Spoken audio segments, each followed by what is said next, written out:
2013. This call is now being recorded. He has also received the Biju Patnaik Scientific Excellence from the Government of Orissa. He is also a fellow of IEEE and AAAS.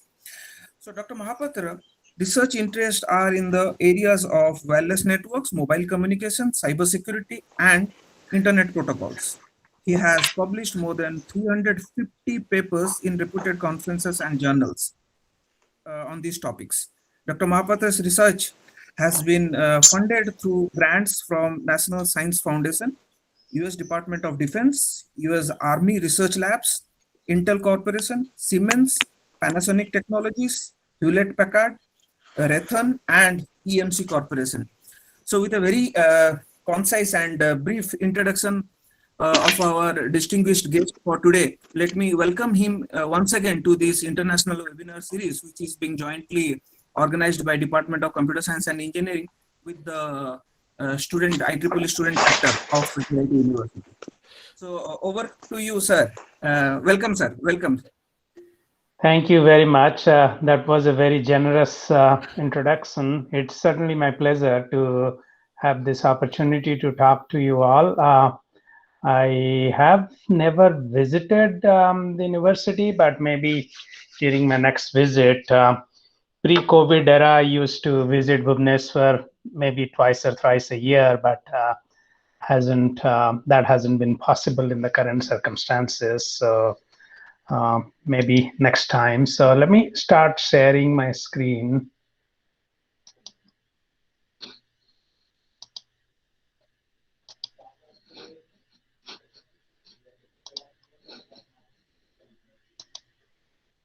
Okay, can you see my screen? Yes, sir, it's coming, sir. Okay. Yeah, it's visible, sir. Okay, thanks. Okay, Thank so you. I will spend the next 40-45 minutes talking about some of the best practices in research that I have gone through in my long career. But again, I'll try to leave some time at the end to answer any questions that you may have. So what we will do is I'll define what is research. How do you select a topic for research? How do you read a paper? Sounds simple, but it's not that easy. How do you formulate a research problem? I'll talk also about conferences and journal publications. How do you write papers? How do you present papers? And I'll also cover an important topic of professional ethics. We will also talk about collaborative research, and I'll make some final comments in here. One thing at the beginning that, this is not specific to any discipline. It's kind of more tilted towards engineering, but it's very applicable to any areas that you want to pursue your research in. Keep in mind that research is not something like one size fits all. So some parts of it may not be applicable to everyone. So it is kind of a generalized display of the best practices. So first thing is, what is research? Research is actually an art of investigation of new and innovative aspects for any branch of knowledge. Okay, so your goal is to investigate something new and innovative, which comprises of defining and many times redefining problems. You have to formulate hypotheses. You have to suggest solutions or solution approaches. You have to collect and analyze data. You have to do experiments and eventually validate the hypothesis or deduce new conclusions. So that's kind of a bigger, broader, complete picture of the research scope. So research is also defined as search for knowledge through objective and systematic method that you practice during your research in order to explore solutions to problems, or it's not necessarily always targeted to solving problems. You might be developing fundamental theories. So again, feel free to stop me anytime you have questions. You don't have to wait till the end. So I'm fine being interrupted. So first of all, what is research? research is actually a culture which needs to be practiced. It's not like a switch that you turn on and say, okay, I will start doing research. It's a culture, like for many of you, you have adopted a culture in Orissa. So based on that, you practice it and you continually live through it, and that's what is research. It has to be practiced through continual quest for innovation. It also is an attitude. It needs very hard work, dedication, perseverance, and above all, as I said, you need to have an attitude to do research. And if you don't have the right attitude, it will just research will be just a barrier and hurdle for you. You need to be very well motivated. Research planning cannot and should not follow scheduled or time sensitive approaches. What I mean by that is you cannot schedule research that, okay, I will do research only afternoons from 2 to 6, or I'll do research in the morning from 6 to 8 or whatever. You cannot schedule research, or it is not even time sensitive that, okay, this year you are busy with other thing, next year you will do research, year after that you will do something else and all. It is, as I said in the beginning, it is a culture. Either you live through it or you don't live through it. And again, not everyone has to do research, and it should not be pursued for glorification. You are not a better person just because you are doing research. So you have to honor the dignity of it, and should not be glorified. It is, again, these might sound a bit philosophical, but remember, when you get a degree, when you get PhD, that PH is actually for philosophy. So research is indeed related to philosophy. Now, first of all, why should you do research? What is your motivation? Intellectual satisfaction is the most important motivation. Intellectual satisfaction for doing something innovative and creative. That is the number one reason that you should be doing research. You need to pursue, if you need to enjoy meaningful and long lasting contribution towards advancement of mankind and society. You need to enjoy the challenges of solving unsolved problems. I mean, these are some of the key, these should be some of the key motivations for research. You will attain higher level of understanding of fundamental concepts, and also you learn about their practical significances. So those are the key things that should motivate you for research. Degrees, advanced degrees, financial benefits, respect, jobs, everything comes along the way as the side impacts of research, but should not have to be the main motivating factor. Points to remember is research cannot be taught or improvised. You cannot be forced on to research if you are not interested. As I have said, it doesn't follow the on-off model. It's not a switch that you turn it on or off. You have to continuously nourish. That is very essential. Otherwise, it's very hard to continue with your research. And again, as I said in the beginning, there is no one size fits all. People differ on how they approach the research, and so it is a broad size, but it's not one size that will fit all. So research sometimes dictates its own pace and direction, and it should not be imposed upon. What I mean by that is sometimes research moves slow, sometimes it's fast, and that's the nature of it. And you could start doing research in one direction. You might have to change, or it automatically gets changed because of the solution scope that you are exploring. So all those things have their own path or their own time and all. So you should not impose too much on research that, okay, I'm doing this problem, my deadline is at the end of the month or something. It may or may not happen. So you have to have some flexibility in that. The essential components of research includes identifying a topic first, then defining a problem, exploring the solution. You need to present because if you just do research for the sake of doing it, and if nobody else knows in the world about it, it's of no value. So you need to learn how to present your work. You need to learn how to write it. And again, before you do reading, writing, and before you do presenting and writing, you have to validate the inferences of your research. So first thing, as I said, is you have to select a topic. So in order to select a topic, you need to realize what is your expertise and what are your limitations. The topic does not always have to be within the area of your expertise. It could overlap it should overlap your expertise, but doesn't have to be completely contained within your sphere of expertise. But you need to know what are your limitations. Focus on the breadth of your knowledge first. Be specific about your topic, but be flexible that, if needed, you will change the scope. Do not set rigid barrier and put yourself inside a box for the topic, because that will make your life hard. The topic may not be discipline specific. We have gotten into a world which is no longer discipline specific, and I'll talk more about that later. Be prepared to revisit the topic, especially the selection of the topic if needed. So, don't force yourself that you have to like a topic. Now, once you do that, then you have to expand the breadth of your knowledge on the selected topic. You may not have all the knowledge, so you have to expand it, read the fundamentals of the topic, and to build up the foundation of your research. Although it may not be immediately evident, some of these extra reading efforts pays off in the longer run. So you should always feel open about broadening the scope of the topic as you build on it, because that's where your knowledge in the area grows.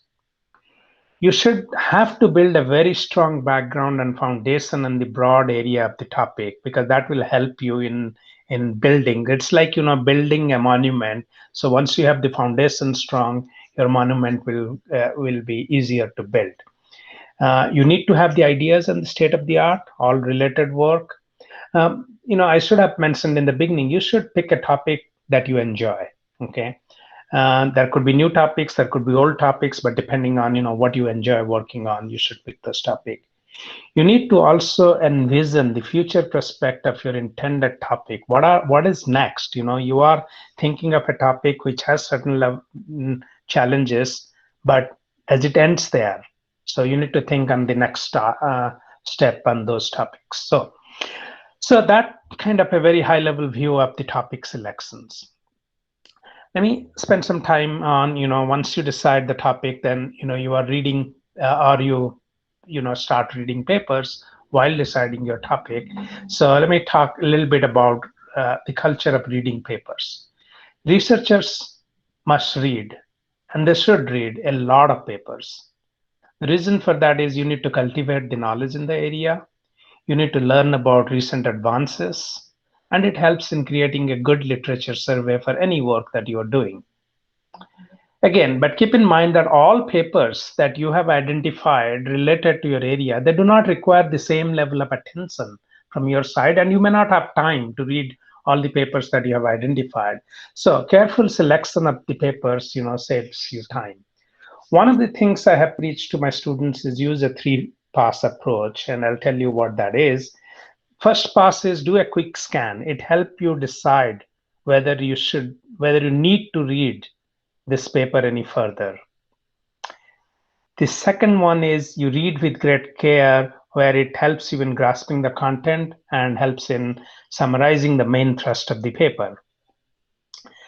Now, if that is enough, you should stop there. If you find that it, again, based on your summarization, this is an important paper related to your work, then you go for detailed reading to fully understand the paper, and you need to identify ideas for future work by careful and detailed reading of those papers.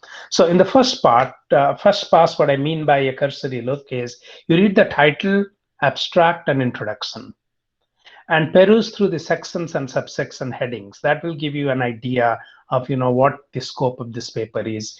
Read the conclusions and glance over the references to realize what area they are being covered in there. So after you do this thing, you should be able to answer the following question: what category the paper is, what kind of paper it is, what is the context, what kind of correctness in there, what are the main contributions of the paper. And while reading through this, you also try to learn how the paper is written and ideas are presented in terms of extracting the clarity, because that will help you when you start writing your own papers. In subsequent passes, you read the whole paper, but with non-uniform emphasis. Again, you are doing all these things because you won't have time to read each and every paper in your area. So you need to identify the areas of your interest and that are relevant to the scope of your topic. Think while you are reading, think a lot and ask question to yourself and see if you can find the answers in the paper. It is good to scribble important topics and important thoughts, important points and questions. You can identify some related papers from the reference list and make that as your next reading list. While you are doing these things, as I said, you need to learn also good presentation and writing skills. So uh, moving beyond reading papers, you need to, the question that you should ask so we are getting into the defining of the problem. So defining and scoping out of the problem of your research is one of the most important part of your research. So many times people come and say, okay, give me a problem I want to solve. So when I hear from a graduate student or a postdoc in that question, that my answer is, okay, you are asking me to do 80% of your work. That's not going to happen, because defining the problem is the biggest, is the bigger part. It's bigger than solving the problem also in many cases. So what is the problem is, what is the specific goal of your problem? Why should you pursue that goal? How do you intend to do it? Where does it fits into your overall research goal? So you need to answer this 4 questions while you are defining the problem.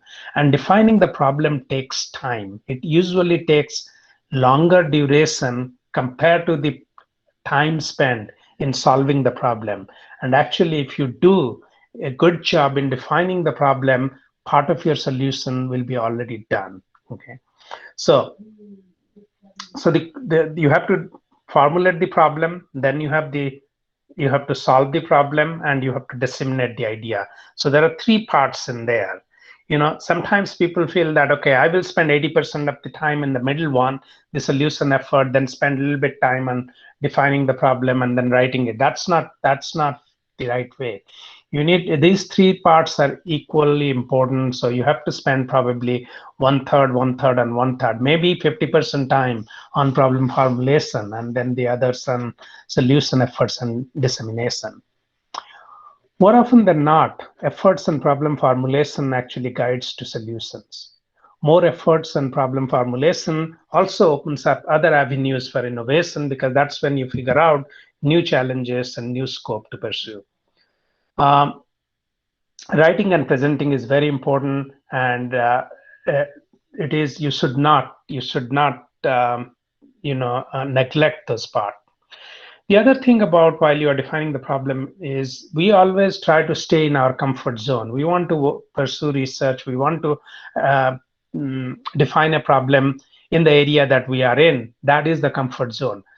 Remember, comfort zone inhibits innovations and creativity. You need to step out of your comfort zone and walk into the discomfort zones, areas that you don't know, challenges that you are not aware of, because that's where real innovation happens.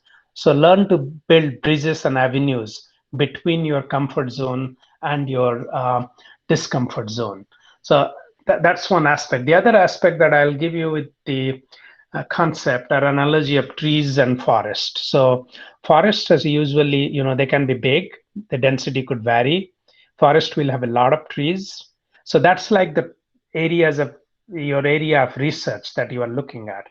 The tree is the specific project that you are looking at. It could be big or small. It could be difficult or easy. And when you are solving this answering individual questions or problems, do not lose sight of the forest. It is very important to keep that in mind while addressing your research challenges. Again, when you are in the forest, there'll be low-hanging fruits and there will be high fruits. Low-hanging fruits are the easy problems, and that happens if you are one of the early investigator in that area. So if you are entering a new forest, you always get rewarded because there are plenty of low-hanging fruits. So if you get into a new area, there are plenty of low-hanging fruits, you can do that. Established area, The advantage is you can leverage what has been done to climb up the tree to reach the high hanging fruit. And sometimes um, it's hard, and if you get late into the game, it becomes harder also. So again, that's an analogy that I wanted to put forward. The other suggestions that I will give is, while doing research, keep in mind that methods are tools. Don't let them use you, you use them. For example that I give is, many times when something becomes hot, when for example when the blockchain technology was very hot, anything I wanted to have the students solve it, they're like, okay, let's use blockchain to solve it. It's not, if you want to just put a clip on a on a few pieces of paper, you don't need a plier to do that, right? So that's why I say that methods are there to use, but don't let them use you. It's not like that because you have a plier or because you have a sledgehammer, every little nail also you find you want to use that. So that you have to be careful on that. Always think on a clean slate. You have to think outside the box. And in order to think outside the box, you yourself have to step outside the box. Otherwise, your thinking will stay within the box. Always question yourself that why are you doing what you are doing? So if you're doing something, why are you doing it? Keep asking yourself, because those answers will drive your research. Those will motivate the problems, and again, you will have to evaluate the solutions with that. Points to remember while we are talking about all these things: there is no substitute for hard work. You have to really work hard while pursuing your research. Push yourself outside your comfort zone. That drives innovation. Start from fundamentals and drive yourself through questions. Keep asking questions yourself. Do not look for shortcuts or anything unless you have convincing answers. Why you are doing or thinking, what you are doing or thinking is always important. Many times when my students come to me explaining in a very excited manner on what they are doing, when I ask them, why are you doing that? There is a sudden pause in there. So you have to pause and actually think on why you are doing that. Adapting a systematic methodology is a good practice, but do not let that um, hinder your thought process, because you have to leverage that. So I want to spend a slide on talking about working with students. Working with students is, in the context of research, is the most fun and rewarding part. You need to provide appropriate environment to the students, appropriate research environment, treat them with respect, and maintain a very friendly relationship.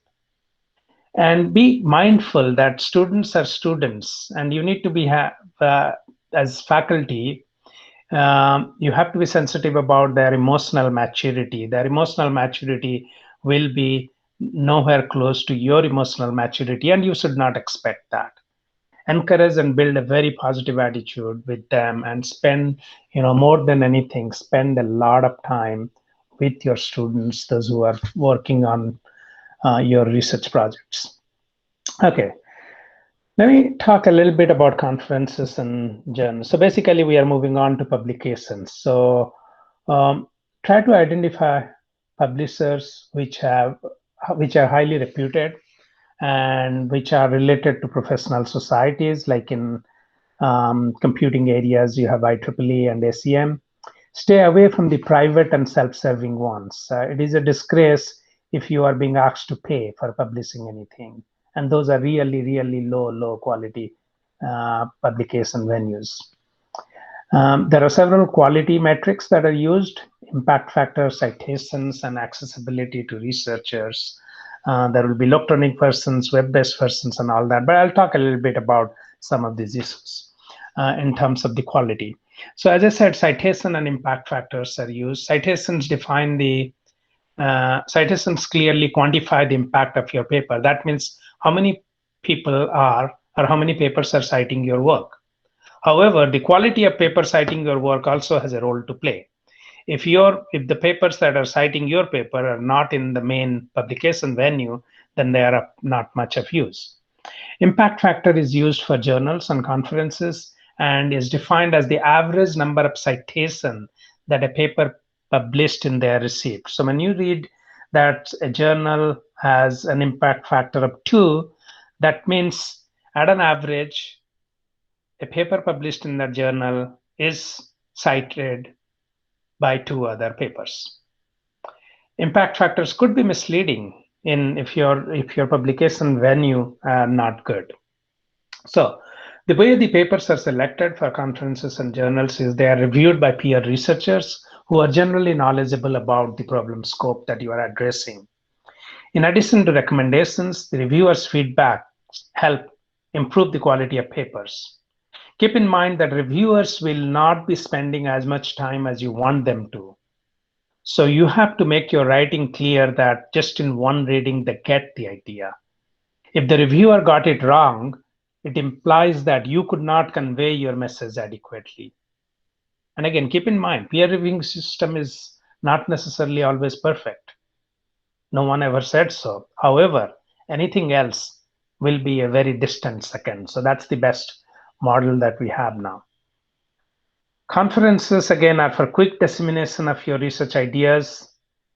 In some areas, like in my area in computer science, the impact of conference paper exceeds that of the journals. There are many conferences where the impact factor are much higher than the journals. It provides also an opportunity to verbally communicate and follow up discussions because you get a chance to present your work. It helps you explore new thoughts and extension, and you interact with fellow researchers and you network with them. That's a part of the game in terms of enhancing your research agenda.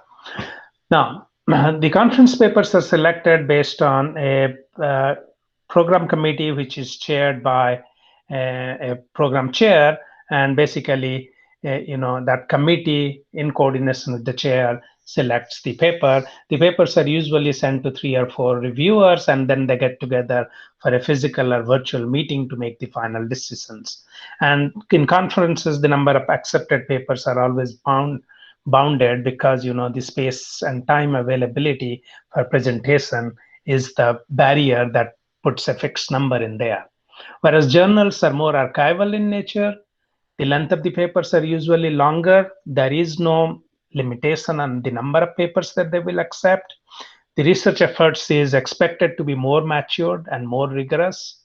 The turnaround time, and that's the sad part, is usually very long in the journals because the peer review process is a little more rigorous, and you also get an opportunity to respond to the reviewers' comments in journal, which you don't have in conferences. So talking about the impact of the research, the impact is, can the research be translated to a useful application, product, method, or process? The citation and instigation of new areas of research or lines of thought. Does it have an impact on industry? And again, you don't have to have all of these. One of these is more than adequate. Are you creating an impact on other researchers or other areas of research? One of the quantification of the research impact, which is highly acknowledged, is called the H index. H is for hers. So the H index provides somewhat of a meaningful quantification of the individual author research. So all researchers, you can go to Google Scholar and check your H index. So H index, if you have an H index of N, it means that N of your papers are referred by N or more papers. So an H index of 10 tells that 10 of your publications are referred by 10 or more other papers. So the citation count is more than 10 in 10 of your papers. That gives you an H index of 10. Again, as you know that it's not a linear scale, from H index of 5 to reach H index of 15 is one thing, but rising, let's say, H index from 20 to 21 will be a big step because you have to have another paper which will have that much high references. So again, as I said, it's a non-linear scale. Now, talking about writing. So writing is an art, and it's very critical aspect of research. Writing creates an everlasting, or even, in the negative sense, or vanishing impact of your research. If your paper is not written well, people are not going to read it. 90% of the paper, the readers, they give up after the first couple of paragraphs. Okay, so to keep the researchers engaged in reading your paper is a challenge. So good writing style puts you always as an advantage in publishing your work. And you need to develop, in order to do that, writing doesn't come naturally. You need to develop a habit of writing continually, preferably daily. If you need to start creating a habit of writing, and that will improve your quality of writing. A few general comments about writing is you are writing for your reader. You need to keep their interest in it. It is important to realize that uh, you need to write what the reader should know rather than what you have endured. Okay, so for example, uh, you were trying to solve a problem and you are stuck on something for a long period of time, and then you know that for such a simple thing which wasn't obvious to you, and then all of a sudden it became obvious and you said this. You didn't have to write all that. People are not interested uh, that if you have endured something unusual while reaching this solution. If there was a straightforward way of reaching through it and you could not see through this, you should not identify your ignorance in there. So think about that. You are writing not for you but for someone else. Write short sentences. People usually, probably in India, we inherited the British style of longer sentences. That doesn't help much in technical writing. You need to clearly delineate paragraphs, and this is a big problem that I see. People break paragraph wherever they need to. There is a reason a paragraph is called a paragraph. Okay, you need to use pictures generously and provide intuitive reasoning for the pictures. Don't put all kinds of picture, because I said to use generously, so you have to provide intuitive reasoning for doing that. You need to maintain interest and avoid overstating. Many papers you will see that, okay, we have our work, this result that you see is significantly better than blah blah blah blah blah. But again, significantly better, if it is really not significantly better, there's no reason to say significantly better. But, don't overstate anything, and similarly you don't have to understate your contribution. But by overstating or overblowing your contribution, you lose credibility. You need to write and revise and seek feedback from your peers, your other researchers continually. And again, last but not the least, I should not be mentioning it, but we still see that spelling and grammar, they are extremely important. In this day and age, there is no excuse, because all of these things are automatically done by the software. So you need to make sure that the entire paper is completely free of spelling and grammar, because these mistakes are not excusable nowadays. Again, the organization of the paper varies depending on the type of paper that you are writing, but usually I'm taking a general view. You have to come up with a good title. There are couple important things about title. It should be short and meaningful. Title is not a sentence. Sometimes you see a title which is like a sentence. That's not good. It should be short and meaningful. And title is the first point of entry for the reader, so it should arouse interest among the reader. Okay. Then your abstract. Abstract should not be written at the end. So abstract is basically addressing two questions. What is the paper about? What is the contribution of the paper? And the inferences. Very simple. Keep it short and simple, because anyone who has any interest in that paper, the first thing they will read is the abstract right after the title. So you have to keep the interest contained. Introduction is the most important part. I said more later, but I'll skip that slide. So let me talk about introduction over here. Introductions are, do I have that? No. Yeah, okay, so I'll talk in the next slide about introduction, because that's an important part, so I want to talk more about that. State of the art is the literature review. It can go after introduction or after you talk about the results. So there are multiple places where it can go through. In the main part of the paper, you lay the context, talk about the model or architecture or applications, whatever you have, and then you identify the contributions and talk about the results.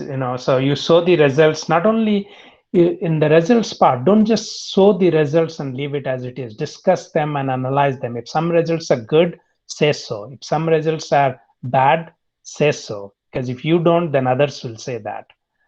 If some results are good under certain conditions and not under other conditions, expose that, because if you don't, then others will expose that. Again, conclusion is not a summary of the paper. Conclusion is, what do you conclude out of this work? Okay, ask that single question and that will give you ideas for your conclusion. So the introduction part, as I said, I'll talk a little bit more about that, is you need to identify what is the topic and why it is important. That should be your very first paragraph, that this is the topic, this is why it is important. What is your idea and what is the significance? Next paragraph, you bring in that. How is it better and why should anyone be interested in? That should be the next paragraph. Then you summarize your contribution in another paragraph. So these 5 paragraphs will make excellent introductions for any paper. Okay, so let me skip the paper organization part or more details of that. And my last words about the paper writing is, writing should not follow research. It should be done in parallel to your work, or maybe ahead of your work if you can start some of the writing.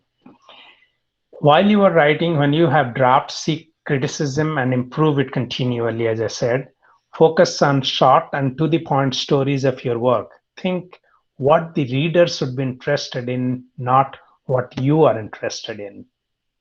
What may seem obvious to you may not be so to others. Again, while writing, also keep that analogy of forest and trees in the mind that I talked earlier. Presentation. When you have an opportunity to present your research, that's a very unique opportunity. You need to make it very effective. Effective presentations are as important as writing, because they will take your ideas a long way. And it gives an advantage because you are in front of the audience and you are explaining what you have done. Practice, practice, and practice. That's the only way to improve your presentation. You need to keep the audience interested and attentive. The attention span of the audience is very short and very fragile. In conferences, if you are presenting, first 5 minutes, people listen to you. More than half of the audience switch off their mind after that. If you are successful in keeping half of the audience engaged, you are doing really good. You should not attempt to deluge them with information. Excessive details alienates people. So again, details are in the paper, but everything that you have in the paper, you should not put it in your presentation. So talk to the audience. When you have your slides, don't talk to your slide. Talk to the audience. Look at the audience and talk to them. Slides are basically mnemonics that you are doing, okay? Keep in mind that I'm not following all the rules that I stated over here in this presentation. So acknowledging that. A couple things about making slides. Keep them simple, clearly visible. And again, that don't make it too dense by putting too many things that people cannot see. People don't want to struggle. If they cannot read it, they will not read it. If they cannot read it comfortably, they will not read it. So again, you have to have also the flow of these slides. You have to be careful. One slide should lead to the next slide and so on. The other thing, which is the worst thing that you can do, is to exceed your time limit. So prepare your presentation and the slides so that you can complete given the 30 minutes or 20 minutes, whatever is given to you. Again, as I said, be generous about pictures and illustration. If you can be humorous, be so. You don't have to. So that is just to add some activity with the audience. So again, these are some general comments. There could be other things that might be for a specific thing. When there are questions and answers, be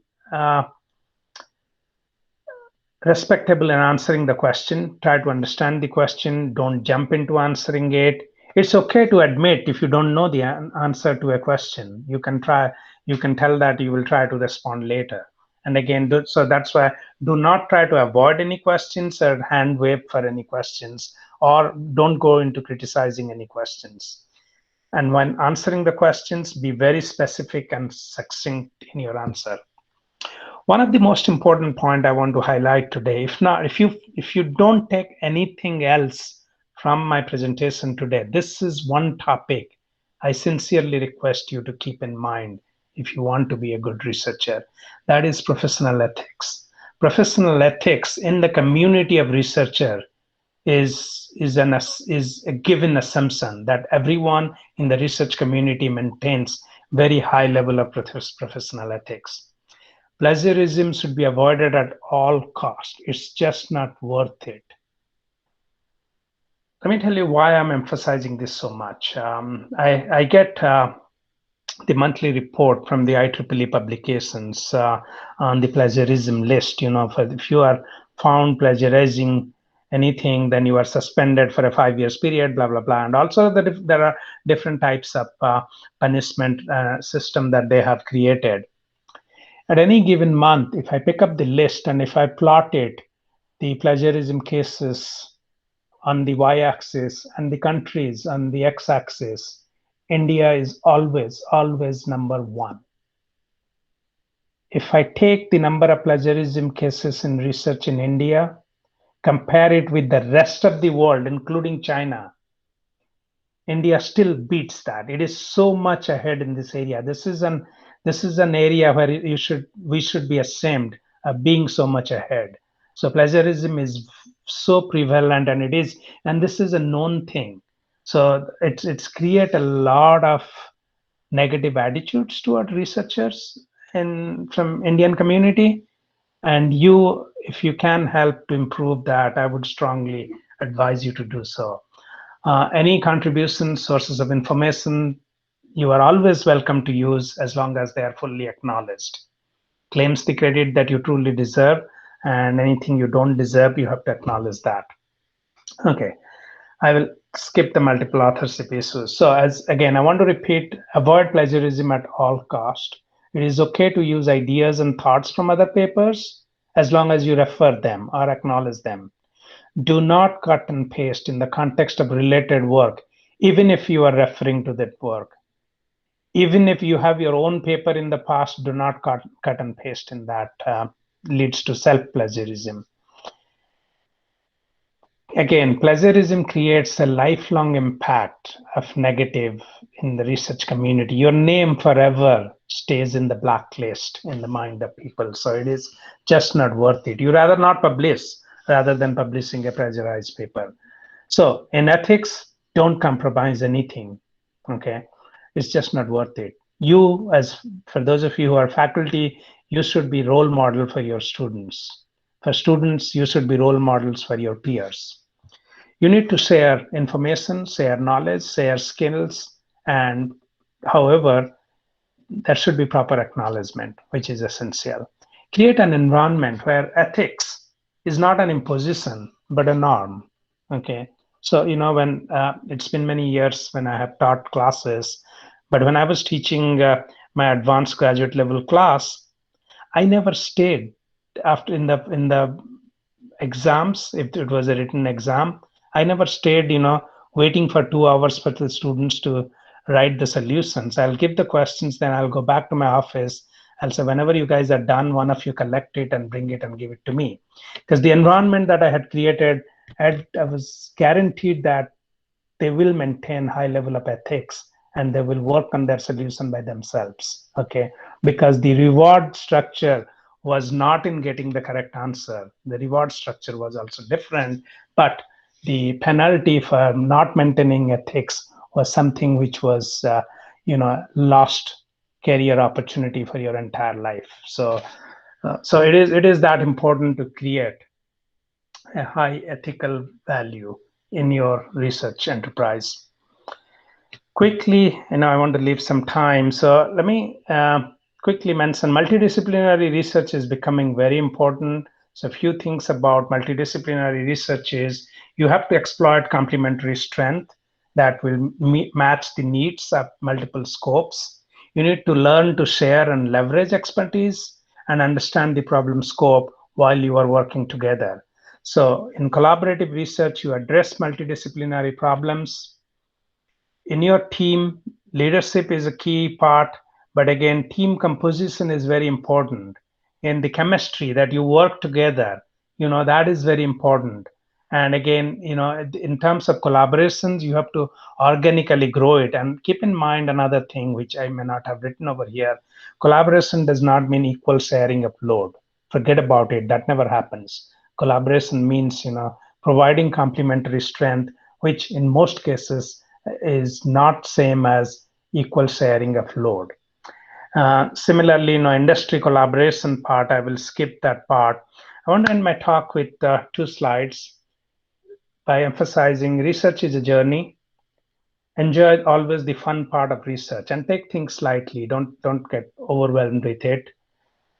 Struggle and unsuccessful attempts, struggle and unsuccessful directions are integral part of research. Satisfaction, flexibility, and thinking beyond the conceivable ideas are always very rewarding. It is, and above all, it is financially rewarding in most cases. Okay, and again, don't forget the disclaimer I said in the beginning that it's not one size fits all. And to end with, research is hard, but a lot of fun. It is the hard part that makes it challenging. It is the challenge which makes it interesting. And it is the interesting part that makes it useful. And the usefulness is what makes it fun. And above all of that makes it all worth it.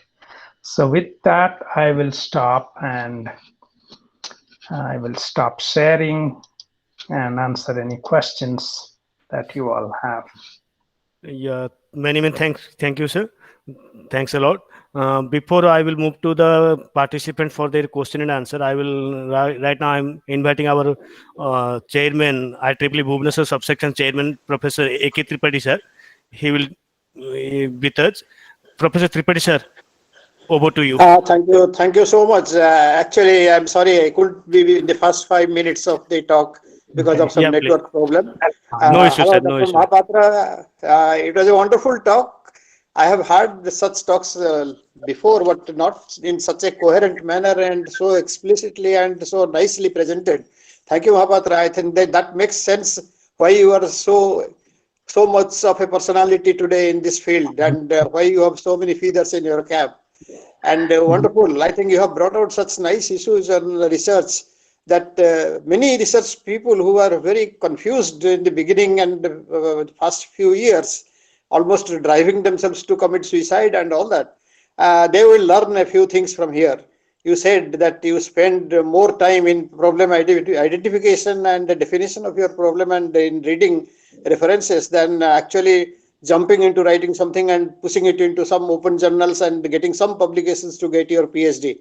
I would like to ask 1 or 2 questions like, do you know the Indian scenario today that the PhDs in average colleges is so much compelling both for the students and the faculty that very low quality of work has started coming out, and because of a cartel formation in the research review and research awarding committees, like you help my student, I help your students. A lot of low grade PhD work is coming out, and government has no control on it. University has no control because the yardstick of measuring success of a college and the faculty and the students is not how many quality papers you have published, but how many PhDs you have produced.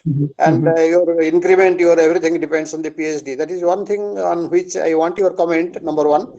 Number two, we were not encouraging any research and equipment side innovation on bringing new products.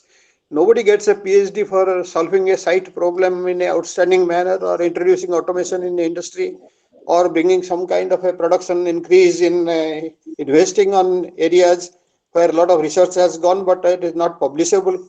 So how abroad you are encouraging that, and why in India it is not even there at all?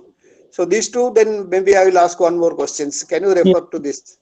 No, thank you, Professor Tripathi. I mean, those are very important questions. And that's, in fact, I had a discussion. I go to a few meetings at DST and other places. And before the NEP, the new education policy came out, I was involved to some extent in some of the plannings. And that's where this topic came up, that if you just create a metric of so many PhDs and, so many faculty should have PhDs and all, that encourages substandard quality in many places, because people try to meet those bars in whatever way they can in order to get the benefits out there. So, and again, it's a very, I mean, that's an important question, but unfortunately there is no clear solution on that. One of the things that, so I've thought a lot about this question, and why this is so common in India, but that's a non-issue here and in other Western countries in there, is probably we need to come up with a way of providing high value to quality research. So in addition to well, the government will always go on some counts, but if we create a peer research environment among the society, technical societies and other society, to create different levels of research and giving different recognition, which is focused primarily on quality, then that might help. I know that's not a very concrete solution, but that might be one step. But I do acknowledge that the problem you identified, you have rightly identified, that is kind of been breeding lower quality work. The other part is, again, what I have seen, since I interact with quite a few Indian universities, and I also participate in the NIRF ranking committee. The quality of students, the average quality of students uh, in let's leave the IITs and ITs and all. Even in the other universities, the average quality of students may not be as high, but if you look at the top quartile of the students, they are very good, and faculty leveraging them can do good research, or you can get good faculty to do the research, and collaboration with industry is a challenge. But for whatever reason, I don't think the students are mentored, or the younger faculty are mentored well in order to um, exploit their capacity. Same because I have brought some students here, and they turned out to be very good, and in India they were not flourishing as much. Again, I don't want to criticize on that, but we need to slowly create an environment where we respect and we kind of nourish and better research. And the reward structure also goes against it. I always hear, almost every time I have talked to any group for research, one question comes from the faculty is, why should I do research? What am I gaining?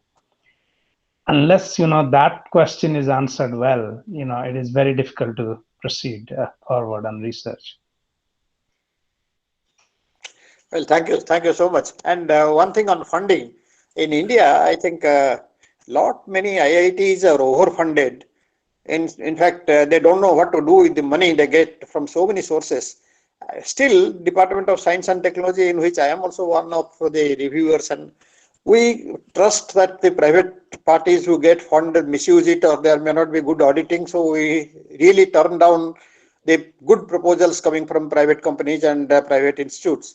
And whereas a offer which is a sort of a kind of a proposal, mostly repeating on itself and slightly different, comes from IITs, DST is very liberal in funding it and giving extra money to people. Shouldn't there be a change that that funding should be based on real quality of work and new areas defined from top down, not bottom up? I think proposals, guidelines from government and universities and UGCs, etc., are very important where the research is beneficial to the country. There is no such directive from top. What is So your comment on that? no, that's an interesting point, and I have engaged in this discussion many times. And you are right. You'll be surprised that there is significant amount of research funding available in Government of India. There is no shortage of money in terms for research, but the principle that they follow, it is for government institutions only, is kind of hindering them, because in government institution, okay, yes, IITs, they do good work and all that, but it doesn't stops there. So it is always a challenge. So I have been in two panels recently where we did manage to convince them to open up to private institution, but they're very much high reluctance, and maybe only one private institute was selected in both the cases. But it is, you're right. So we need to come up with good examples that, see, these are the private institutes which have produced good results even without funding from government, to convince the government. But again, that needs a lot of effort from the governments. There is a perception out government that private institutions, they have a lot of money, we don't need to support them. And that perception need to be changed, because higher education is expensive. Research is even more expensive than education part. So in order to flourish research, we need to have more funding to all institutions, and remove that barrier between government versus private. Thank you. Thank you very much, sir. Thank you, sir. With us, our Professor Udgada sir is also there. Udgada sir, if you have any questions. Udgada sir. Oh, he may be busy. Yeah, the participants, if you have any questions, you may directly ask to sir. Otherwise, you may type in the chat box so that I can forward to sir. Respected participants, if you have any questions. Yes, sir. You have asked in your presentations that while writing the papers, we should keep in mind the forest and trees. So, sorry, I missed the initial one. So, what is the logic behind that, sir? So the forest and trees I had in the earlier slides. So forest is like you are working in an area that is your forest, and the specific problem that you are working on is a tree. And again, when you are working on a specific problem, if you are just staying focused on that, sometimes you miss the bigger picture for which you are addressing, or for which you are solving the problem in order to do that. So keep the broader scope in life. For example, okay, let me think an example while talking. If you want to create, let's say you are coming up with a good idea to create home security. Now then you started solving, okay, I need to put different kind of sensors and all that. You got into one sensors and started designing around it. But you should not forget that your overall goal is to provide home security, so you should not go move on in a different track. So that helps you also in writing. When you are writing, if you keep the overall theme in your mind while writing. I just saw the question popped up on the screen, and I want to answer that question. Is how much plagiarism is accepted? The answer is zero, absolute zero. Thank you, sir. Any question from the participant side? Good morning, sir. Yeah, good morning, ma'am. Over to you, and you may directly talk to Professor Mohapatra. Sir, Yeah, you please. said title should be the concise, short. But for research proposal, if we are using different techniques, different algorithms, so how we can design our title? How we can summarize the title? Because based on that title, suppose they are going for the accepting of research proposal, then what key points we have to use to make the title so that they can attract to our research proposal? Yeah, so that's a good question. So again, I suggested to keep the titles small, but the title should attract readers.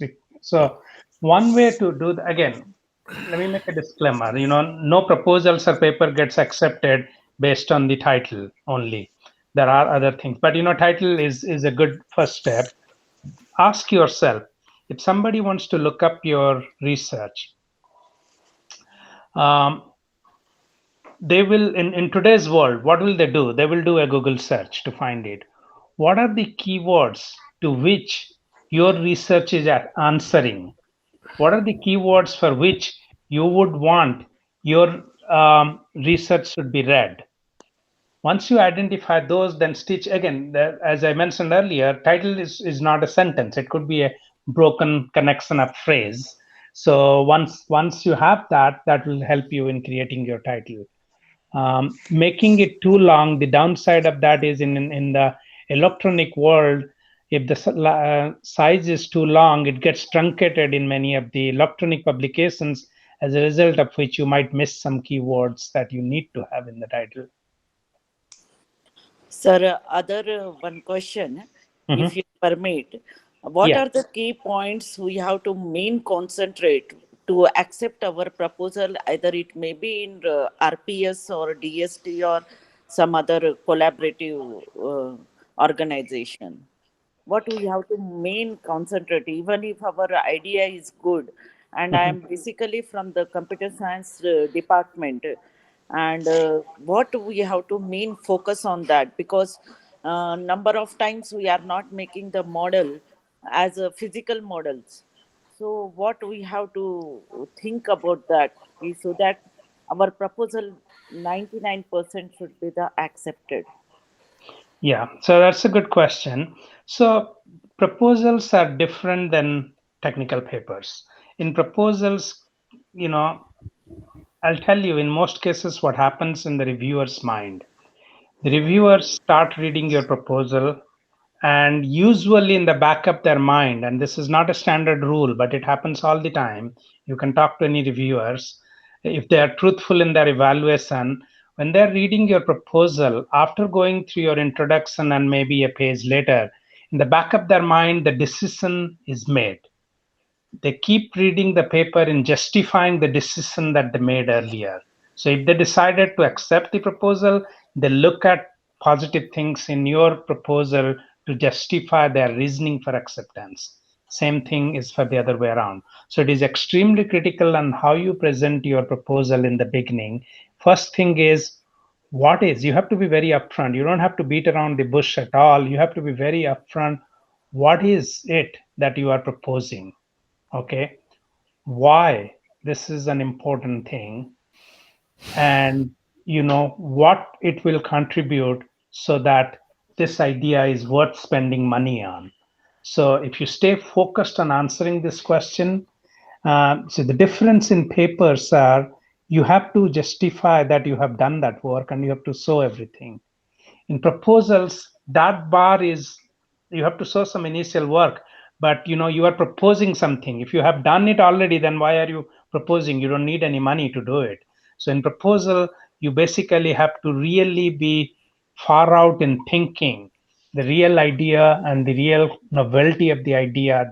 That's what will give you the winning card as you move forward. Yeah, thank you, sir. Actually, guys, it's Yes, sir. it's around 11:30 at California. So I will share only two questions with him. One question is from Amardeep, Professor Amardeep. The question is something like that. It is available in the chat box. How do new researchers nourish them continuously, sir? Can you put some more light on it? And secondly, I am a faculty at MBA Institute at wish to start working on research paper with industry collaboration focusing on the outcome based pedagogy. Please guide. So This question is from Amardeep ji. Yeah, please. yeah, so the first part is, new researchers, especially in your organization. If you have senior researchers, you can create a structure that the senior researchers can mentor the new researchers, and that kind of is a standard model that is used. I don't know what specific answer was expected there, but in terms of collaboration with industry, there are a bit of challenges in the IP issues. Who own the IP and all.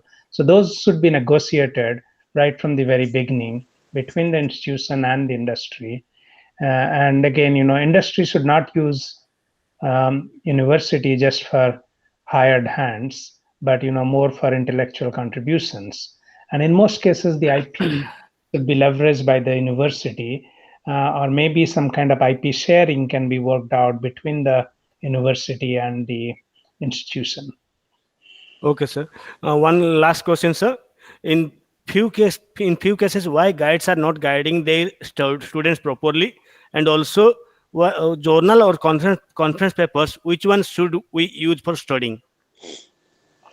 So, why guides are not guiding, I will leave it for the local people to answer that. But the journal and conference paper, it is very area specific. In computer science, in most cases, conference papers are becoming more important because of the timeliness than the journal papers. But like in traditional electrical engineering, conferences are not that strong. Many conferences, the acceptance rate in electrical engineering could be 90% or more, whereas in computer science, the good ones, the excellent ones, is somewhere around 10 to 20% acceptance rate. So depending on the area of the research, but most in computer science, it's moving more towards conferences, or good conferences. I'm not saying any conference. Yeah, thank you, sir. I hope the students, the participant may have any question in their mind. If they have also, they can connect through through LinkedIn or something like that. Yeah, you can email me. If you have more questions or any other things, you can email me. Yeah, sir is open to all for answering your questions. So with this, we may stop here. But before I will stop here, I would like to share my vote of thanks to here to the beautiful participant and our expert speakers on behalf of GIT University and the beautiful participant. We are extremely thankful to our Professor Mohapatra sir for his valuable talk. Although it's a late night at there, still he accepted our invitation and joined with us and enlighten us. So many thanks to you, sir, and a beautiful thanks to our IEEE Bhubaneswar subsection chairperson Professor Tripathi and our advisor Professor Udgata sir, and our some of our beloved alumni also joined with us and the participant. A big thanks to all. Namaste to all. Thank you. Thank you. Thank you, Thank sir. you. Thank you. Thank you so much. Thank you, sir. Thank you very much, sir. Thank you, sir. Thank you.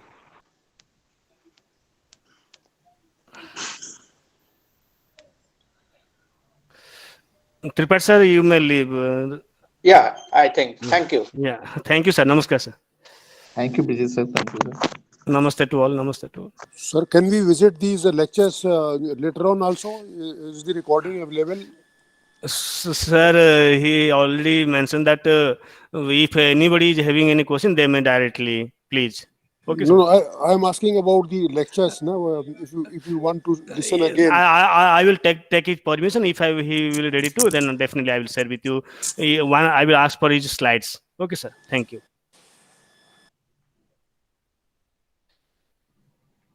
Thank you all. Namaste to all. Thank you, sir. Thank you, Kanta sir. Thank you, sir. It's Lately really very join. Lately really join. yes, sir. Yeah. It's very and I again request to you, sir. You just Sir, we will Kanta sir. Kanta sir. We will discuss in offline, please, if you don't okay, mind. okay. Sure, sure, sir. Yeah. Sure. Thank you, boss. Thank you. Okay, okay.